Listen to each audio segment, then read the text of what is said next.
In a world of an overwhelming array of options that clamor for our attention, we are a generation that is emotionally messed up. With everything going online, including human interaction, we have lost touch with the physical world. The fear of rejection and subsequent depression has become the order of the day. The chasm between the real and the virtual world has deepened, and we are unable to bridge them both.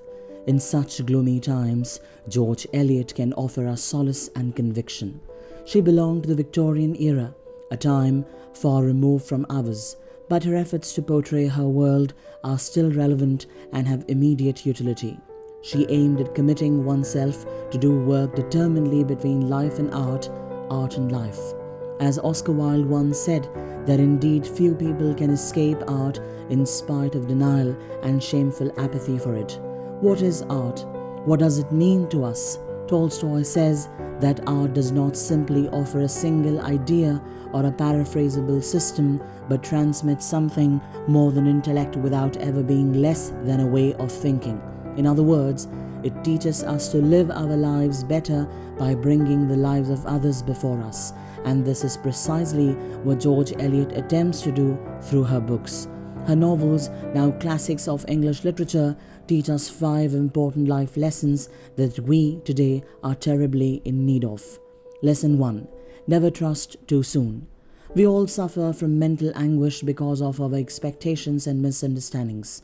George Eliot asks us to pause before we form in our minds an image of the person we love. She says, "Who can describe a human being even when he or she is present to us?" Any degree of real knowledge requires innumerable impressions under different circumstances, and Lydgate, one of her characters in her book, painfully learns this, but too late to change it. Lesson 2. First impressions should not be your final impressions. Ever wondered why we are unable to understand the world? Why does it act contrary to our hopes? George Eliot answers that for us. Nature has her language, and she is not unveracious. But we don't know all the intricacies of her syntax just yet, and in a hasty reading we may happen to extract the very opposite of her real meaning.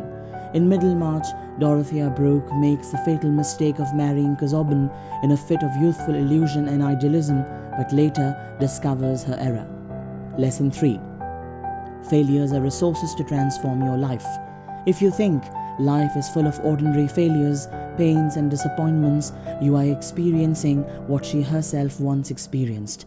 These unpleasant happenings can be used, transformed and transmuted. Silas, who is exiled, finds a child and devotes himself to it so that his desolate life is transformed into one of love and care. Lesson 4. If you ever doubt your abilities, you are doing a favor to yourself. How many of us are hopeless of being successful? Self-doubt and stigma arising out of our failures trouble us. She went through the same self-questioning. Even she felt the absolute despair of ever being able to achieve anything. She believed that self-criticism was necessary. It is easy to be snug and to rejoice in one's achievements, but this may lead to stagnation and may slow down our progress. She remarked that when one criticizes oneself, one does it impartially, judging and showing how wrong one could be. Our despair is only our eagerness of unfed hope. In short, we need encouragement. Surround yourself with people who inspire you and make you come out of your comfort zones. Lesson 5. Accept yourself with all the roughness around the edges. If you feel the pangs of unrequited love and have become sad to realize that the world is devoid of sympathy, know how she consoled herself. She observed to her friend, "I'm a very blessed woman to have all this reason for being glad that I have lived in spite of my sins and sorrows, or rather, by reason of my sins and sorrows. Overcome and transmute your shame-faced past that you have been hiding in your heart of hearts. Even if nobody does, your better and future self will understand, love and sympathize with your past self." Her aim was to make people into good readers, harder thinkers and better doers in the world. It could be hard and slow progress. Hang on tight to it. You'll get there. Large angels take a long time unfolding their wings, but when they do, soar out of sight. she intended to teach through her novels, which, as she wrote, "My books are deeply serious things to me, and come out of all the painful discipline, all the most hardly learned lessons of my past life."